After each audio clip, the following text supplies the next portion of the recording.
Bapak Ibu Saudara yang terkasih di dalam Tuhan, kembali kita berjumpa di dalam ibadah live streaming Miracle Community Church. Dimanapun Bapak Ibu Saudara berada, kita bersyukur tak terasa kita sudah memasuki di bulan September tahun 2020. Sungguh besar kebaikan anugerah Tuhan dalam kehidupan kita, amin.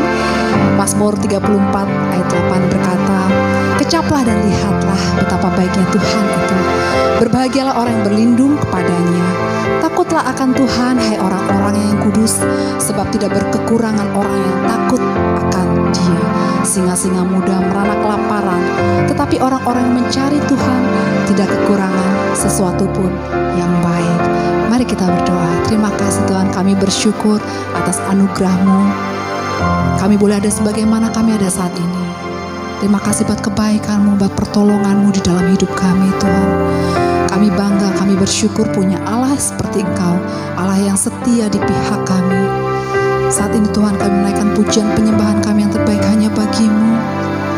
Terima kasih kami hanya bagi-Mu Tuhan.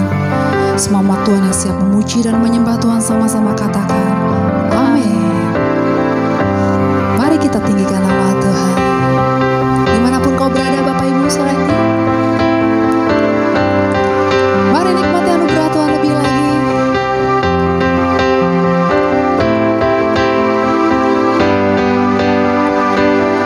Kecaplah dan lihatlah betapa baiknya Tuhan itu.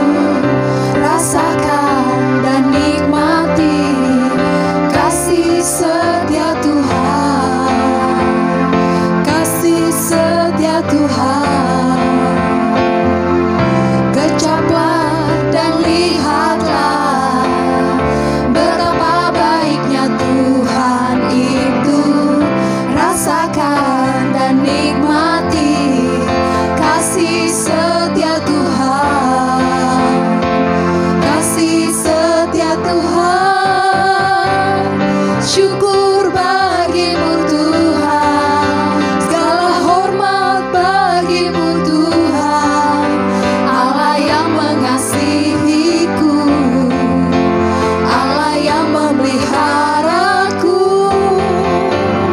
Syukur bagi-Mu Tuhan, segala hormat bagi-Mu Tuhan, Allah yang mengasihiku, Allah yang memeliharaku selamanya.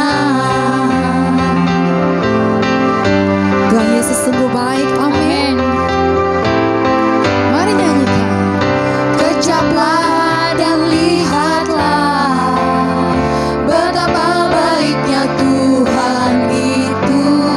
Rasakan dan nikmati kasih setia Tuhan, kasih setia Tuhan. Kecaplah dan lihatlah betapa baiknya Tuhan itu. Rasakan dan nikmati kasih setia Tuhan, kasih setia Tuhan. Yo sama-sama. Syukur bagi-Mu Tuhan, segala hormat bagi-Mu Tuhan, Allah yang mengasihiku, Allah yang memeliharaku. Syukur bagi-Mu Tuhan, segala hormat bagi-Mu Tuhan, Allah yang mengasihiku, Allah yang memeliharaku. Syukur bagi-Mu Tuhan, segala hormat bagi-Mu Tuhan, Allah yang mengasihiku, Allah yang memeliharaku selamanya, selamanya, selamanya, selamanya. Sorak-sorai kemuliaan bagi Allah kita. Tuhan Yesus baik, Tuhan Yesus ajaib dalam kehidupan kita, amin. Amin. Terima kasih Tuhan, kami bersyukur Engkau sudah menciptakan hidup kami. Hingga saat ini Engkau masih memelihara hidup kami. Kami bersyukur Tuhan. Segala pujian kami haturkan di hadapan-Mu. Sebab Engkau yang kudus dan mulia. Engkau yang layak terima pujian Tuhan. Kita bersyukur, mari siapkan hati. Mari bawa penyembahan yang terbaik.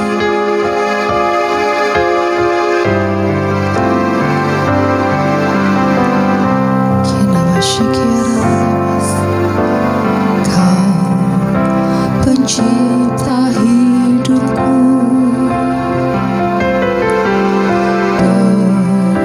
pemelihara jiwaku.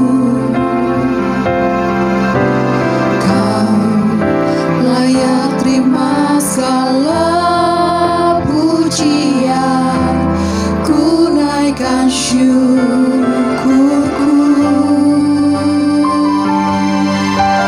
Kau pemilik hidupku, dalam kasih setiamu Yesusku. Kau layak terima segala pujian, ku naikkan sembahku. Segala pujian dan syukur bagimu, Allah yang mulia, kuduslah nama-Mu. Kaulah yang awal, yang akhir dari segalanya. Yesus, Kaulah pujian bagiku. Mari dimanapun kau berada saat ini, Kau pencipta hidupku, pemelihara jiwaku. Kau layak terima segala pujian, ku naikkan syukurku.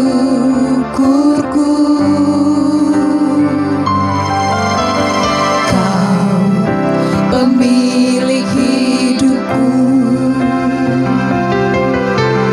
dalam kasih setiamu Yesusku. Kau layak terima segala pujian, ku naikkan sembahku. Segala pujian dan syukur bagimu, Allah yang mulia, kuduslah nama-Mu. Kaulah yang awal, yang akhir dari segalanya. Yesus, Kaulah pujian bagiku. Segala pujian dan syukur bagimu, Allah yang mulia, kuduslah nama-Mu.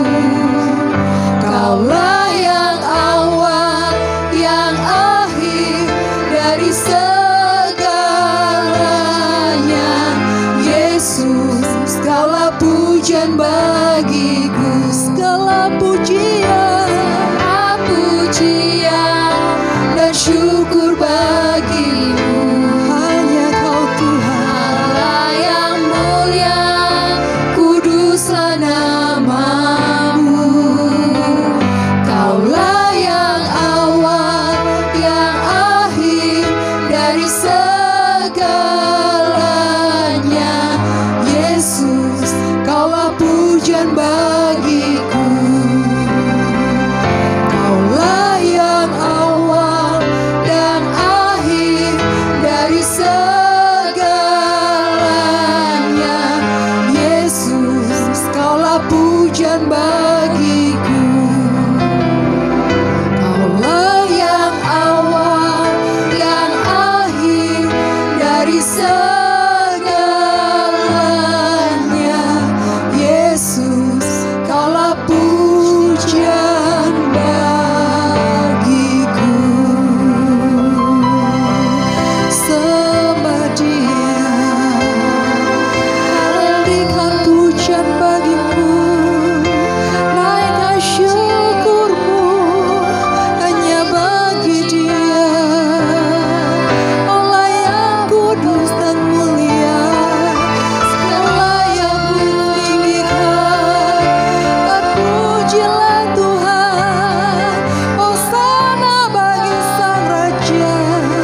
Segala pujian dan syukur bagimu,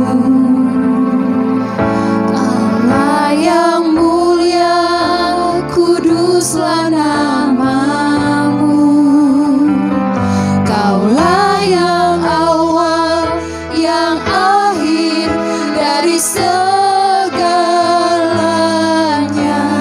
Yesus, Kaulah pujian bagiku, segala pujian, segala pujian. Mari angkat tanganmu dimanapun kau berada saat ini, sebab Dia yang layak terima penyembahan kita. Kuduslah namamu. Kaulah yang awal, yang akhir dari segalanya. Yesus, Kaulah pujian bagiku, hanya bagimu segala pujian dan syukur bagimu. Allah yang mulia, kuduslah namamu. Kaulah yang awal, yang akhir dari segalanya. Yesus, Kaulah pujian bagiku. Kaulah yang awal, yang akhir dari segalanya. Yesus, Kaulah pujian bagiku. Kaulah yang awal, yang akhir dari segalanya. Yesus, Kaulah pujian bagiku.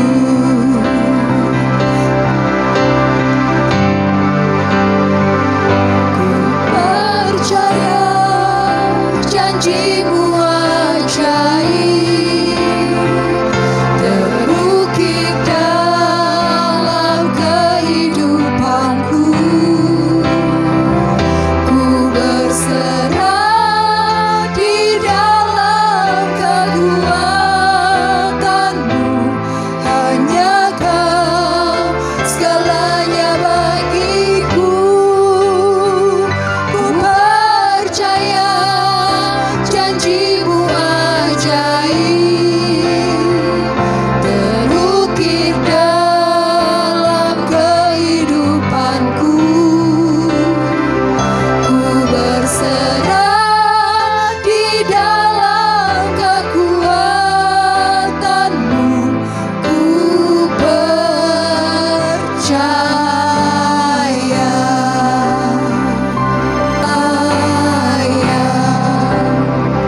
Ku berserah di dalam kekuatan-Mu. Ku percaya.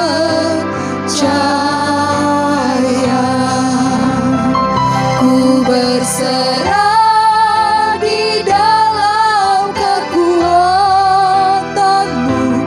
Ku percaya. Berbicara Tuhan, sampaikan apa yang menjadi isi hati-Mu buat setiap umat-Mu. Kami siapkan hati kami sebagai tanah yang subur bagi benih firman-Mu. Satu kerinduan kami Tuhan, jadikan kami semakin serupa dengan Engkau Yesus. Urapi lidah bibir hamba-Mu Tuhan, hanya di dalam nama Tuhan kami Yesus Kristus kami siap buat kebenaran firman-Mu. Haleluya, amin. Salam, kami seluruh jemaat CKI MCC beserta seluruh umat Tuhan yang percaya di dalam nama Tuhan Yesus Kristus mendeklarasikan Mazmur 91. Kami hidup di bawah naungan yang maha kuasa, terlindung oleh Allah yang di atas segala Allah. Kami ingin memaklumkan bahwa hanya Tuhanlah perlindungan kami, tempat yang aman bagi kami. Dialah Allah kami, dan kami mempercayakan diri kepadanya. Karena Tuhan melepaskan kami dari setiap perangkap dan melindungi kami dari wabah penyakit yang mematikan. Tuhan akan melindungi kami dengan sayap-Nya. Janji-janji Tuhan yang selalu digenapinya merupakan pakaian perang kami. Sekarang kami tidak usah takut lagi akan kegelapan, atau akan mara bahaya pada siang hari, atau akan wabah penyakit, maupun malapetaka pada pagi hari. Walaupun 1000 orang jatuh di samping kami, walaupun 10.000 orang mati di sekeliling kami, yang jahat tidak akan dapat menjamah kami. Kami akan melihat bagaimana orang-orang jahat dihukum, tetapi kami tidak akan turut dihukum. Karena Yahweh Tuhan adalah perlindungan kami, kami memilih Allah yang ada di atas segala kami untuk melindungi kami. Mana mungkin kejahatan dapat mengejar kami, atau tulah datang mendekat, karena Tuhan memerintahkan para malaikatnya untuk melindungi kami kemanapun kami pergi. Malaikat Tuhan akan menuntun kami, supaya kami tidak terantuk pada batu-batu di jalan. Dengan iman kami dapat menghadapi singa atau menginjak ular berbisa. Ya, bahkan meremukkan mereka di bawah kaki kami. Karena Tuhan berkata, Tuhan akan melepaskan kami, karena kami mengasihi Tuhan. Tuhan akan membuat kami besar, karena kami percaya akan nama Tuhan.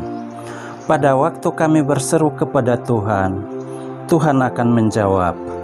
Tuhan akan menolong kami dalam kesulitan kami dan melepaskan kami, serta memberi kami kehormatan. Tuhan akan mengaruniai kami panjang umur dan memberi kami keselamatan dari Tuhan. Kami percaya Tuhan, perlindungan serta janji Tuhan di dalam Mazmur 91 ini pasti terjadi dan digenapi di dalam kehidupan kami setiap umat Tuhan yang percaya dan mengasihi Tuhan. Terpujilah nama Tuhan. Haleluya. Amin. Shalom. Apa kabarnya Bapak Ibu Saudara semua? Saya berdoa Bapak Ibu tetap baik-baik dan sehat-sehat saja dalam segala sesuatu. Saya sangat bersuka cita kembali menjumpai Bapak Ibu dalam ibadah online Gereja GKI Miracle Community Church. Bapak Ibu, mari siapkan hati kita untuk kita mendengar firman Tuhan. Tapi sebelum kita mendengar firman Tuhan, mari kita berdoa. Kami berdoa ya Tuhan, kami mohon roh hikmat, wahyu, pengertian turun atas kami, membuka mata dan telinga rohani kami. Kami mengerti apa yang menjadi pesan Tuhan buat setiap kami, dan kami dimampukan bahkan untuk melakukan firman-Mu. Tuhan, terima kasih, berbicaralah atas kami.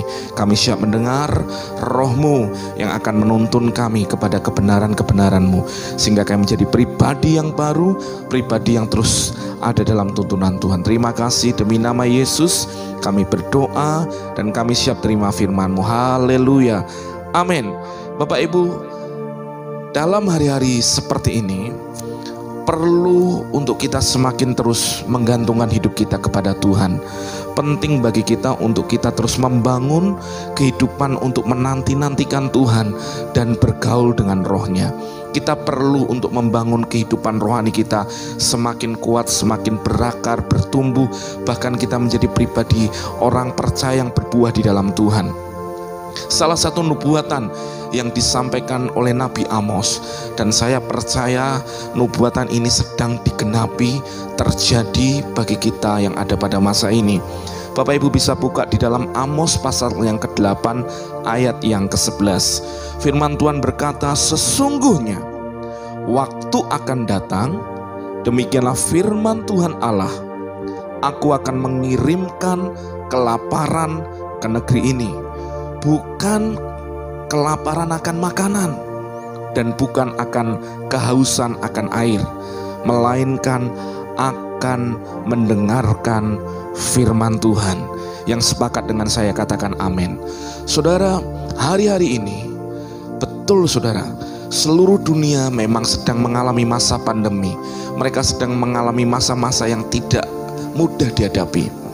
Tetapi ada satu hal, selalu ada janji Tuhan yang sedang Tuhan nyatakan bagi seluruh dunia, yaitu mengirimkan roh kehausan dan kelaparan akan firman-Nya. Saudara, Bapak Ibu bisa cek di seluruh media, bahkan di media sosial, di mana kita gampang menemukan orang untuk sharing firman Tuhan. Bapak Ibu, firman Tuhan tersedia, firman Tuhan sudah ada, dan itu terus diberitakan. Nah, yang kita perlu perhatikan dalam hidup kita adalah kita harus punya hati dan telinga untuk terus mau mendengarkan firman Tuhan. Ini yang perlu kita punya, saudara. Kita perlu punya hati yang sederhana untuk mau berkata, Tuhan lebih lagi, Tuhan lebih lagi, isi aku dengan firman-Mu. Karena kehausan dan kelaparan akan firman-Nya, umatnya harus menyambut itu dengan percaya dan menginginkan hanya Tuhan saja, yaitu firman Tuhan. Pertanyaan sederhana saya buat Bapak Ibu, bagaimana Bapak Ibu menjalani hari-hari Bapak Ibu? Setiap waktu, apakah engkau semakin meluangkan waktu saudara untuk merenungkan firman Tuhan, atau sebaliknya? Saudara, kalau kita mau habis-habisan dengan dunia, dunia akan habiskan waktu saudara untuk saudara tidak punya waktu lagi untuk Tuhan, bahkan untuk keluarga, bahkan untuk dirimu sendiri. Tetapi waktu engkau hari ini mengambil keputusan untuk engkau tetap mencari Tuhan, keputusan untuk engkau punya kerinduan, untuk engkau terus mau mendengarkan firman Tuhan, kelaparan yang akan terus terjadi itu, yang akan membuat hidupmu, kehidupan rohanimu akan terus naik. Saudara, tua, muda, anak-anak, saya berdoa hari ini, biarkan pengurapan Tuhan mengalir atas Bapak Ibu Saudara semua, untuk engkau terus mau mencari Tuhan. Saudara, berapa banyak waktu saudara pakai untuk hidup saudara untuk menyembah Tuhan? Hari-hari ini saudara, Tuhan menuntun saya, keluarga, dan beberapa orang secara pribadi untuk membuat program yang namanya Intimate Worship. Secara manusia capek saudara, karena kita harus doa pagi kita harus direkam, lalu kita mau siarkan untuk membagikan itu kepada jemaat Tuhan yang ada di media sosial, dan kita berbagi mereka, bahkan melayani mereka yang ingin didoakan. Saudara, ketika Tuhan menuntun, saya tidak ikut-ikutan, tetapi saya sadar lewat satu anak Tuhan yang berkata, Pak Ping-an tolong buat ibadah doa pagi supaya jemaat dapat digembalakan, supaya jemaat dapat mendengar firman Tuhan. Saya berdoa sekian waktu, sebelumnya saya sedang buat siaran radio, dan ketika Tuhan menuntun seperti ini saudara, Tuhan buat sesuatu yang ajaib lewat doa pagi Intimate Worship. Saya melihat berapa banyak orang memiliki kehausan dan kelaparan akan Tuhan. Saudara, kita perlu memiliki kehausan dan kelaparan akan Tuhan, akan firman-Nya. Biarkan kehausan dan kelaparan kita yang membuahkan perkara-perkara ajaib terjadi. Saudara, saya percaya lewat apa yang Tuhan tuntun, Tuhan bisa mengerjakan hal-hal yang dahsyat terjadi di tengah-tengah kita. Mari terus haus dan lapar akan firman Tuhan. Cintai Alkitab saudara, cintai firman Tuhan yang menjadi pembacaan Alkitab saudara setiap hari, setiap waktu. Ayo saudara, kita saling bertekun untuk kita terus mendengarkan firman Tuhan. Katakan amin. Saudara, dalam Yeremia 15 ayat yang ke-16, firman Tuhan berkata, apabila aku bertemu dengan perkataan-perkataanmu, maka aku menikmatinya.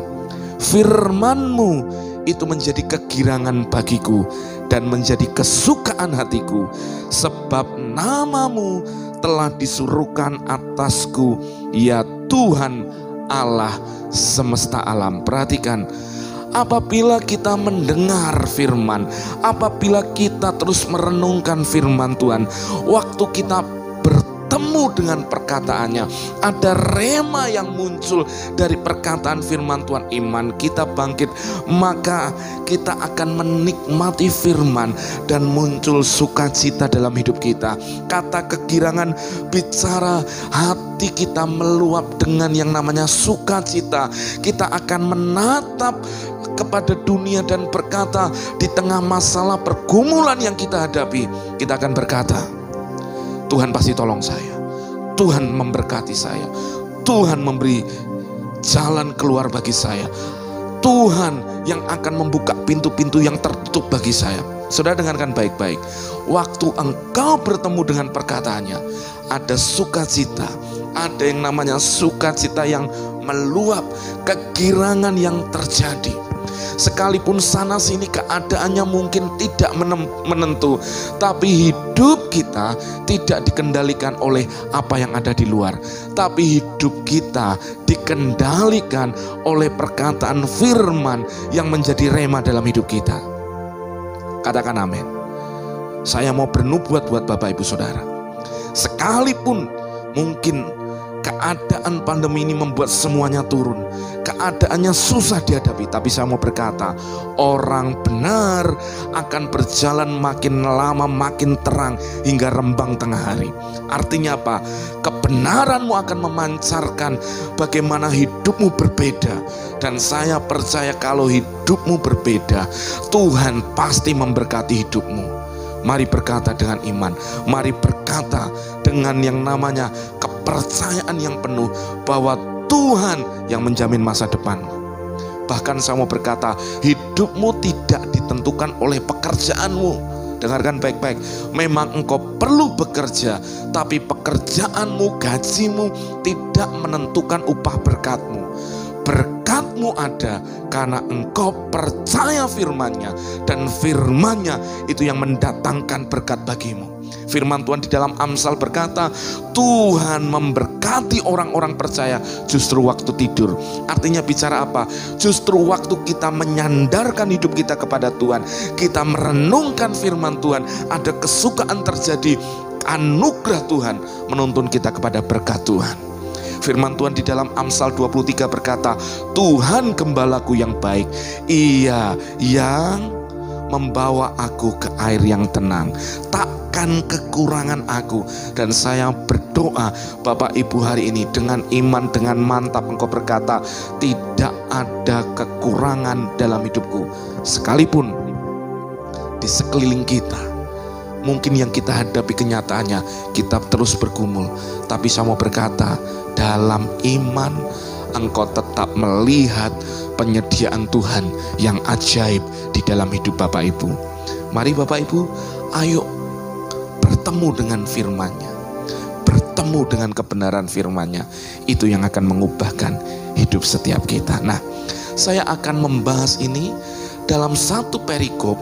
Yesus itu menyatakan kuasanya. Ketika firman disampaikan, ada sesuatu yang terjadi di sana sehingga membuat kehidupan orang yang sakit tangannya mengalami mujizat daripada Tuhan. Di dalam Lukas 6 ayat yang ke-6 sampai yang ke-11, saudara, mari kita akan belajar dari kebenaran firman Tuhan ini. Yesus menyembuhkan orang pada hari Sabat. Ayat yang ke-6, pada suatu hari Sabat lain, Yesus masuk ke rumah ibadat lalu mengajar. Di situ ada seorang yang mati tangan kanannya. Perhatikan, Yesus terus menyampaikan kebenaran firman. Yesus terus mengajar banyak orang, dan orang banyak takjub akan pengajaran, akan firman yang disampaikan oleh Yesus Tuhan. Karena Yesus mengajar tidak seperti orang-orang Farisi atau ahli-ahli Taurat. Karena Yesus mengajar umatnya dengan kuasa. Ikuti saya, kuasa. Nah, lalu ketika Yesus mengajar, diceritakan sebuah setting, sebuah keadaan. Ada orang yang mati tangan kanannya. Kata mati tangan kanannya bicara tangan kanannya bisa jadi stroke, tidak bisa digerakkan, cacat, saudara. Perhatikan ayat 7. Waktu Yesus mengajar, ada ahli-ahli Taurat dan orang-orang Farisi mengamat-amati Yesus.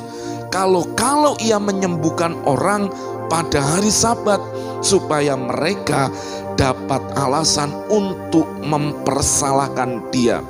Saudara, mari belajar dari ayat 7 ini. Saudara, saya berdoa tidak ada spirit ahli-ahli Taurat dan orang-orang Farisi. Spiritnya apa? Mereka mendengar firman Tuhan, tapi mengamat-amati untuk mencari celah, mencari kesalahan, untuk mempersalahkan yang menyampaikan firman Tuhan. Saudara, bukan berarti kita tidak boleh menyelidiki firman, tapi ada spirit ketika siapapun menyampaikan, dia punya spirit yang sepertinya biasa, hanya itu, cetek, intinya orang ini hanya ingin untuk merendahkan, untuk mempersalahkan.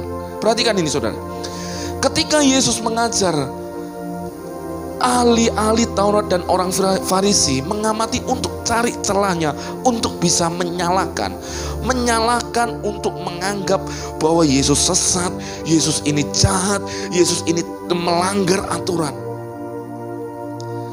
Dan apalagi ketika Yesus menunjukkan kuasanya pada hari Sabat, karena menurut kepercayaan aturan dalam Taurat, ketika hari Sabat mereka harus berhenti dari setiap kegiatan. Tapi sebenarnya saudara, ketika mereka melihat seperti itu, mereka hanya mau menerapkan hukum dan hukum, aturan dan aturan, tanpa mereka mengerjakan kasih Tuhan. Tapi ketika mereka lihat Yesus ngajar, mereka sepertinya karena ada sebuah akar pahit, iri, mereka melihat Yesus melakukan mujizat, bagaimana bisa mempersalahkan Yesus, sehingga mereka akan cari celah itu. Mereka akan coba bagaimana terus kritik dan mencoba Yesus. Saudara, dengarkan baik-baik, spirit ini tidak boleh ada dalam pelayanan kita.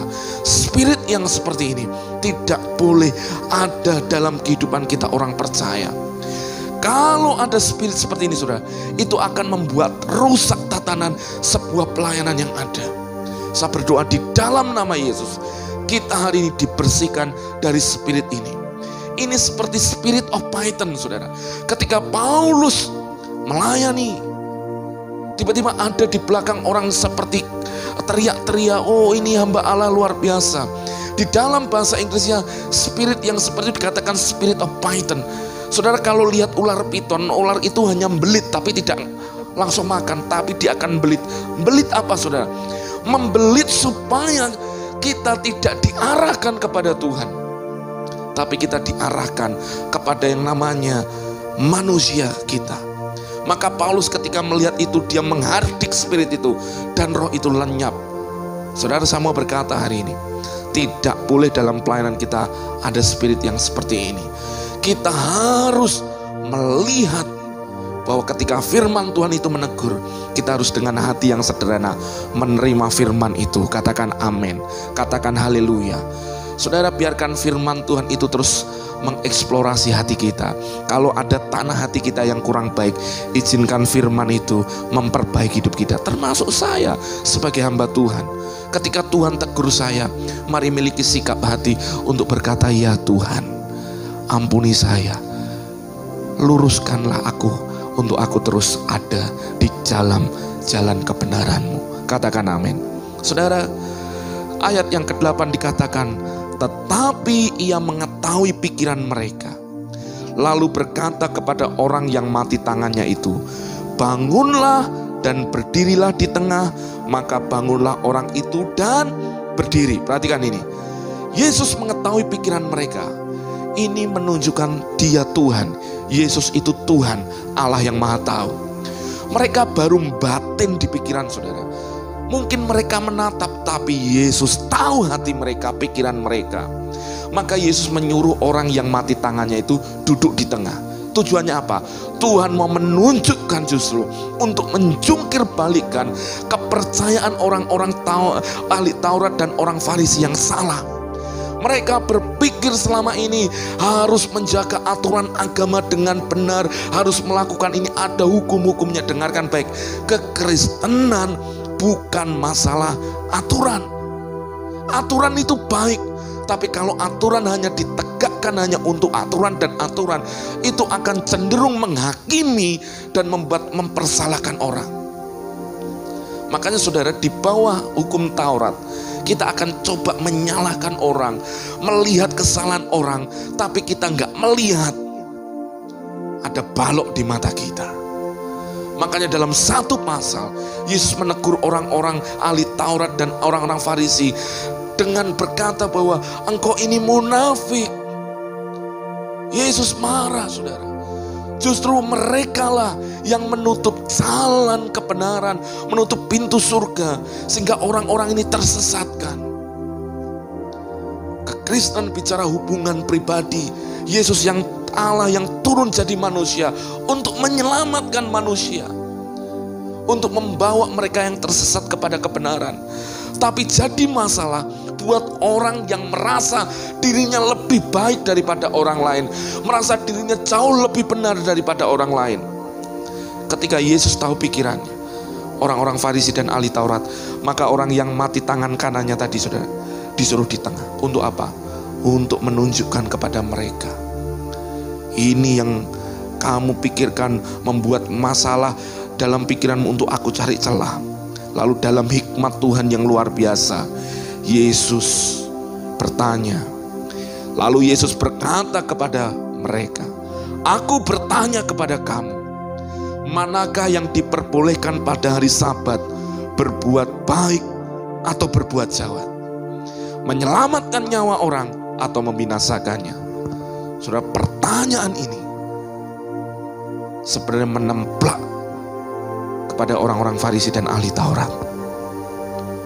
Kalau saya tanya saudara, mana yang lebih baik? Menyelamatkan atau membinasakan?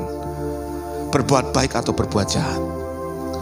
Berbuat baik dan menyelamatkan. Tetapi kenapa ketika ada orang mau berbuat baik dan menyelamatkan, menyembuhkan orang, engkau sudah berpikir buruk dengan semua aturan-aturan bagaimana mempersalahkan orang itu dengan aturan-aturan agamawi? Saudara perhatikan, aturan agamawi tidak akan membuat kita semakin dekat dengan Tuhan, tapi hubungan pribadi di dalam kasih Tuhan yang membuat kita akan mengerti semua hal yang terbaik dari Tuhan. Katakan amin. Makanya dalam 1 Korintus diceritakan ada kasih, iman, kasih, dan pengharapan. Saudara, yang terbesar kasih. Bukan berarti iman gak perlu, bukan berarti pengharapan gak perlu.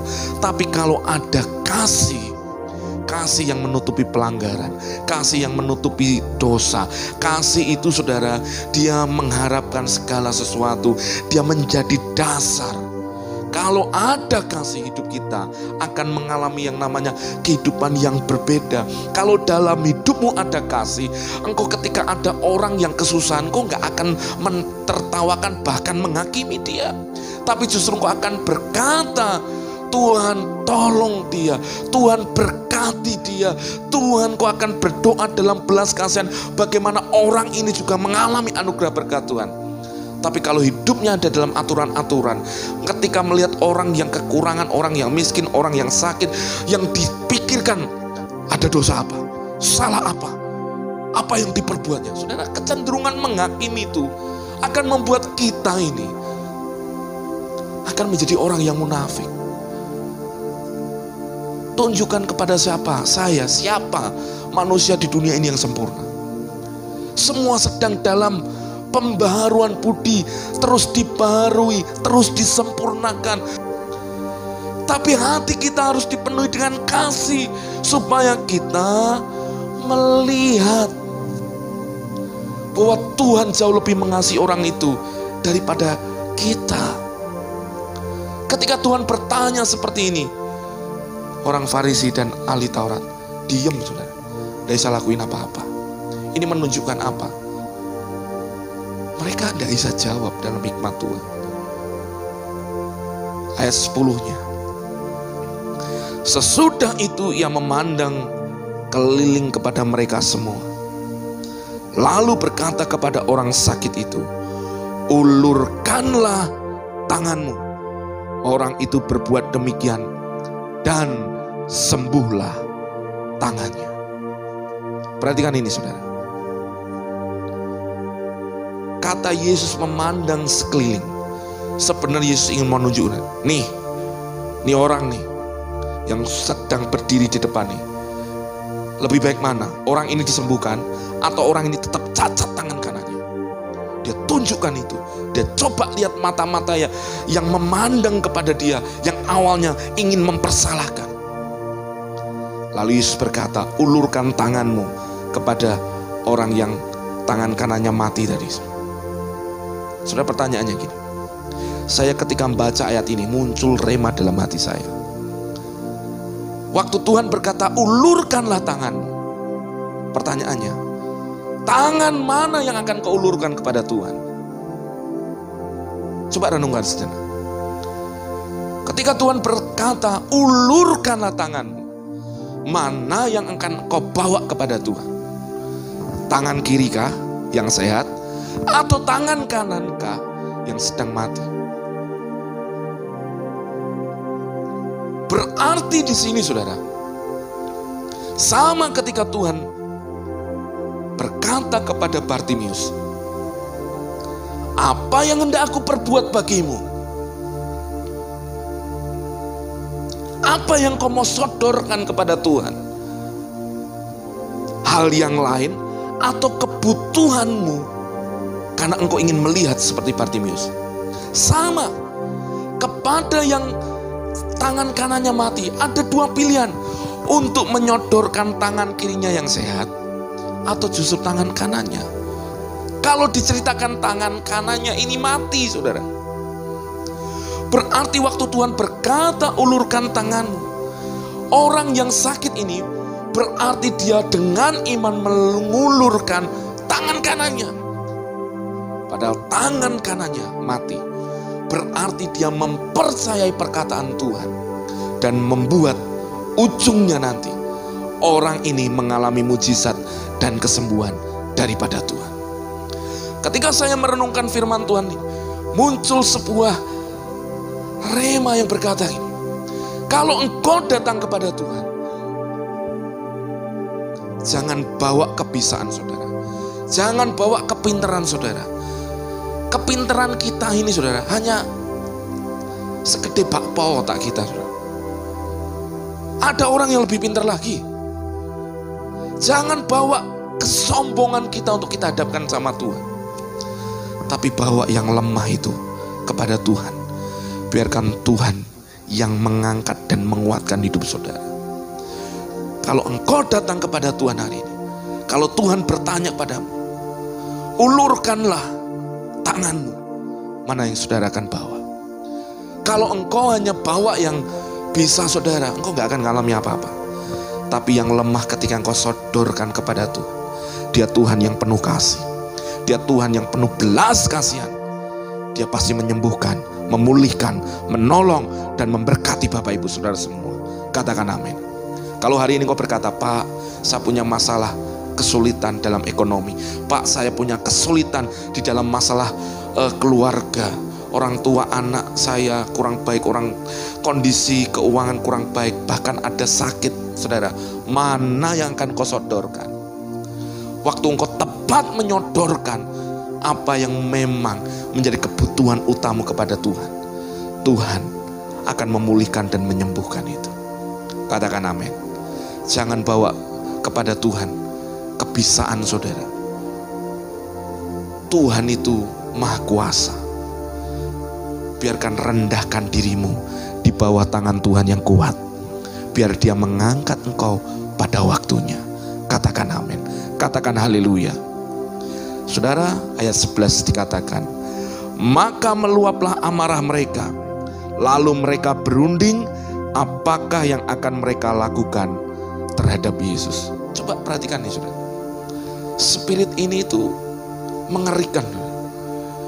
Lihat orang yang tangan kanannya disembuhkan malah marah sama orang yang menyembuhkan, hanya gara-gara aturan hari Sabat. Coba renungkan. Padahal kalau kita baca nanti kitab Injil, saudara, Yesus adalah Tuhan atas hari Sabat. Dia menggenapkan aturan Taurat. Saudara, ketika mereka melihat Yesus menyembuhkan, mereka marah.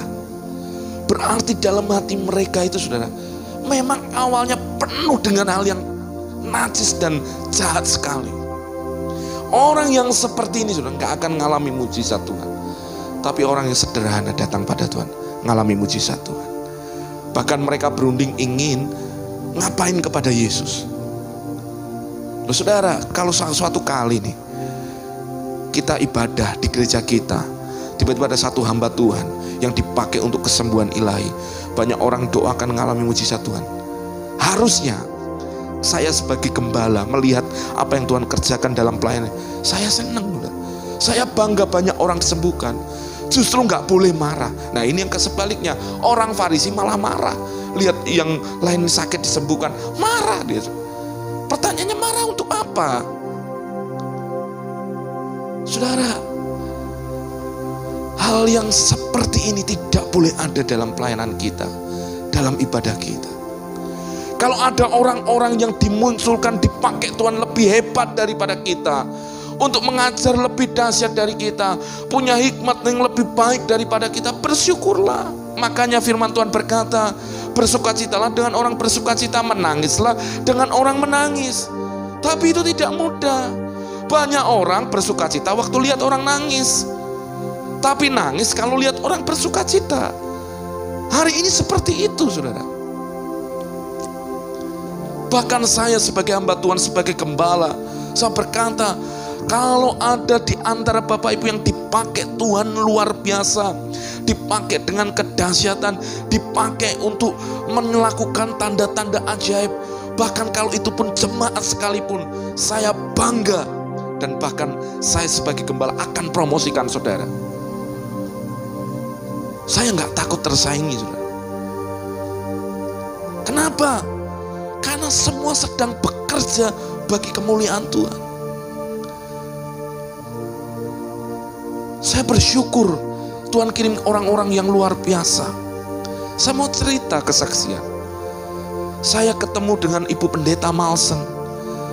Ketika saya sedang memulai pelayanan, jemaat mungkin baru persekutuan. Ketemu dengan beliau juga lagi ada dalam pergumulan. Saya berkata, ayo sama-sama bangun pelayanan. Kalau hari ini Tuhan pakai hambanya berkhotbah, bahkan kemarin ketika khotbah di doa pagi, ada sekitar hampir 12.000 view tayang, saudara. Saya bangga, saudara. Senang lihat itu, dipakai lebih dahsyat. Saya lihat istri saya dipakai khotbah, dipakai untuk memuji, menyembah, memimpin pujian, luar biasa. Saya nggak perlu iri, bahkan saya bangga. Kalau Tuhan bangkitkan, Anda punya karunia berdoa, saya bangga. Saya bangga ada satu anak muda yang bisa main keyboard hebat, bisa mengaransemen, menciptakan lagu hebat. Dia bisa memimpin pujian, memimpin penyembahan, membawa orang masuk dalam hadirat Tuhan. Saya nggak perlu tersaingi, bahkan saya akan promosikan orang seperti ini, saudara. Kenapa? Kita perlu punya hati yang besar, katakan amin.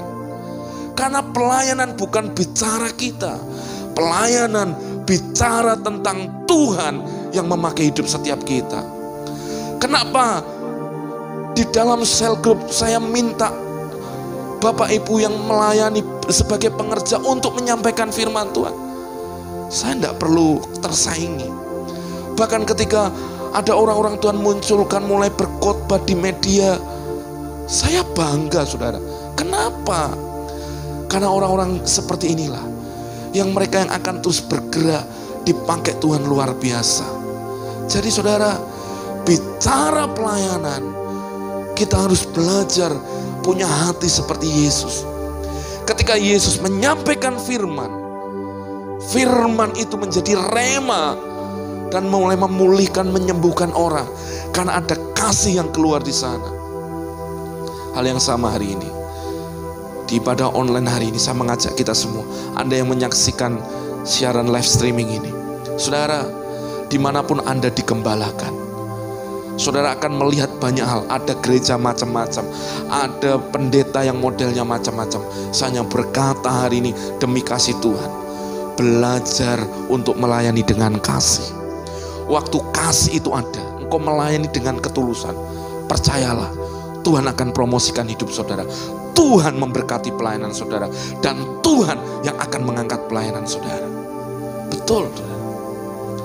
Kita ini tidak perlu tarik-tarik berkatnya. Kalau orang lain digembalakan di gereja lain, bersyukurlah. Tidak semua bisa kita gembalakan. Kalau ada orang dipakai Tuhan lebih luar biasa, harusnya Anda berkata, Tuhan pakai lebih dahsyat lagi orang itu, Tuhan. Jangan malah dicacati, saudara. Betul. Mari belajar punya hati yang besar. Waktu saya membaca ini, saudara, Roh Kudus mengingatkan saya, menegur saya untuk terus membebat hati saya, punya hati yang sederhana. Amin. Di tengah kita masih ibadah virtual seperti ini, hanya satu, saudara, yang kita perlu, hati seperti hatinya Tuhan. Amin. Hati yang penuh belas kasihan, hidup yang penuh kuasa. Saya berdoa, Bapak Ibu semuanya, kita menjadi orang-orang yang hebat yang dipakai Tuhan, karena kita memiliki cinta. Datang kepada Tuhan dengan hati yang sederhana. Taruh hatimu rendah, saudara. Menyembahlah dengan sepenuh hati. Waktu engkau ada dalam hadirat Tuhan, percayalah, Tuhan angkat saudara. Saya rindu, saudara, Tuhan akan pakai generasi faceless generation, orang generasi yang tanpa wajah, orang-orang biasa, tapi dipakai Tuhan luar biasa. Nameless generation. Kita bukan generasi yang mengunggulkan nama, tapi kita berkata, biarkan tanpa nama, tapi kita mau beritakan bahwa Yesuslah jawaban bagi dunia ini. Tuhan sedang membangkitkan generasi ini, generasi yang mau mengingini Tuhan saja. Biarkan renungan ini menjadi berkat buat kita. Yang pertama, kita belajar Tuhan memberikan kehausan, kelaparan akan firman-Nya. Beri hati untuk terus mau mendengar firman Tuhan. Yang kedua, waktu engkau ketemu dengan firman-Nya, ketemu dengan perkataannya, maka engkau ada sukacita yang luar biasa. Yang ketiga, kita belajar ketika Yesus menyampaikan firman Tuhan, Yesus itu firman-Nya mengatasi setiap hukum-hukum agama. Yesus datang bukan bawa agama, tapi Yesus datang untuk membawa keselamatan bagi semua orang. Agama itu akan memisah-misahkan orang, tapi yang namanya kebenaran Kristus itu yang menyelamatkan orang. Saudara, bukan yang di luar yang menentukan kita diselamatkan, tapi yang di dalam yang percaya kepada nama Yesus. Amin. Biarkan kita menjadi orang-orang dipakai Tuhan luar biasa. Mari miliki hati yang penuh dengan kasih, hati yang mau tetap melayani. Biarkan Tuhan memakai kita menjadi pribadi-pribadi yang terus menyatakan kebaikan dan kemurahan Tuhan. Amin. Saudara, haleluya. Tuhan Yesus memberkati kita. Mari sama-sama kita berdoa. Tuhan, kami bersyukur buat firman-Mu. Biarkan firman-Mu yang terus membawa kami mendekat dengan Tuhan. Biarkan firman-Mu yang terus menjadi jawaban bagi hidup kami. Biarkan firman-Mu yang akan terus mengingatkan kami, menegur kami. Biarkan firman-Mu yang akan terus berjalan di depan kami, menuntun kami. Beri kami hati yang sederhana, Tuhan, hati yang mau dibentuk, ditegur, hati yang mau melayani Tuhan dengan ketulusan dan kejujuran. Terima kasih Tuhan.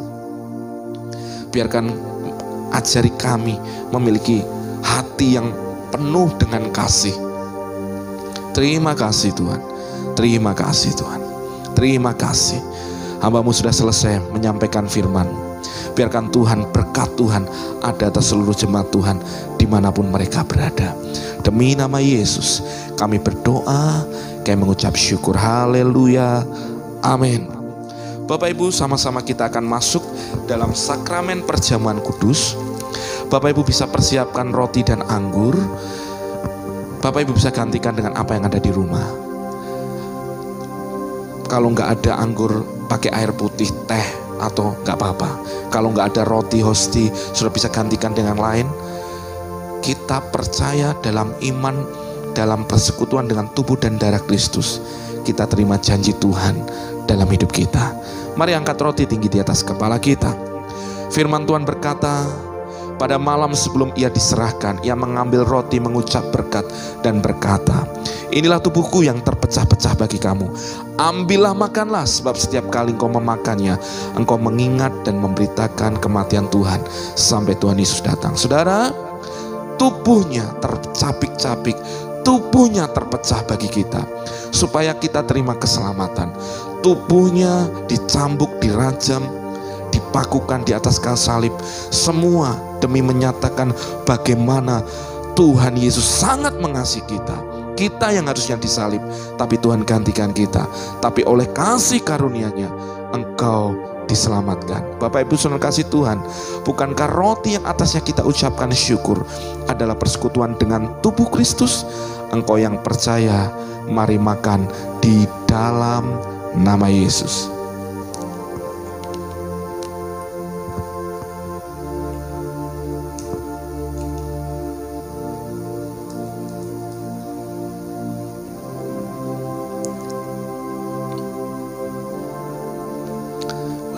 Puji Tuhan, haleluya. Mari angkat cawan tinggi di atas kepala kita. Sudah itu Yesus berkata, cawan ini adalah cawan perjanjian baru yang dimeteraikan oleh darah Yesus. Ambillah, minumlah, sebab setiap kali engkau meminumnya, engkau mengingat dan memberitakan akan kematian Tuhan. Di dalam darahnya ada penebusan, di dalam darahnya ada pendamaian, di dalam darahnya hidupmu dan hidupku dibenarkan. Di dalam darahnya kita terima mujizat dan kesembuhan. Bahkan firman Tuhan berkata, oleh bilur-bilur Yesus aku sembuh. Bapak Ibu, kalau ada sakit di dalam tubuhmu, Bapak Ibu percaya hari ini, dalam persekutuan dengan sakramen perjamuan kudus ini, Tuhan menyembuhkan segala sakitmu. Bapak Ibu saudara kasih Tuhan, bukankah cawan yang atasnya kita ucapkan syukur adalah persekutuan dengan darah Yesus? Engkau yang percaya, mari minum di dalam nama Yesus.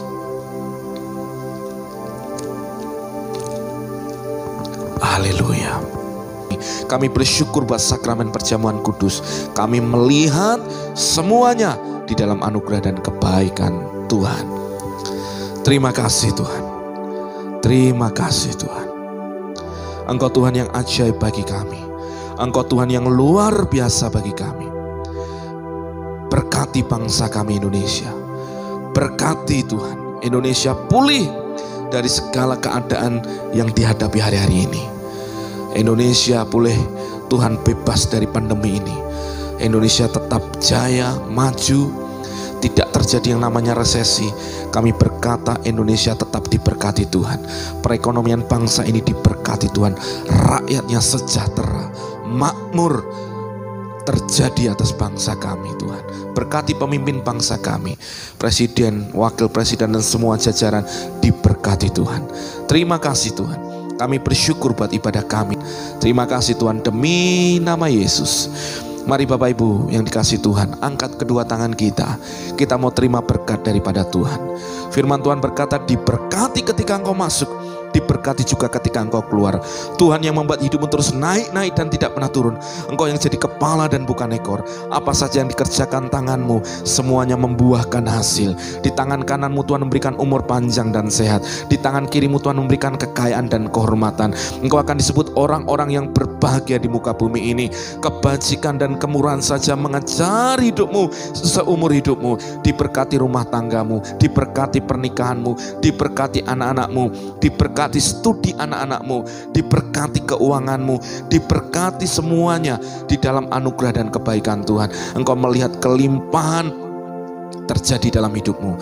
Tuhan yang menghadapkan wajahnya kepadamu dan menyinari engkau dengan wajahnya dan memberi engkau kasih karunia. Bapak Ibu saudara kasih Tuhan, terimalah berkat dari Allah Bapa, cinta kasih daripada Tuhan Yesus, dan persekutuan yang manis daripada Allah Roh Kudus menyertai memberkati hidupmu dari hari ini sampai selama-lamanya. Yang terima berkat Tuhan dengan iman sama-sama berkata amin. God bless you all. Bapak Ibu saudara kasih Tuhan, kalau ada pokok-pokok doa yang Bapak Ibu hendak sampaikan buat kami, silakan tulis dalam nomor WA yang ada dan live komen yang ada di Facebook. Bapak Ibu, kita percaya, kita saling mendoakan, kita menjadi satu keluarga rohani dan kita menikmati anugerah Tuhan. God bless you all. Tuhan memberkati kita semua.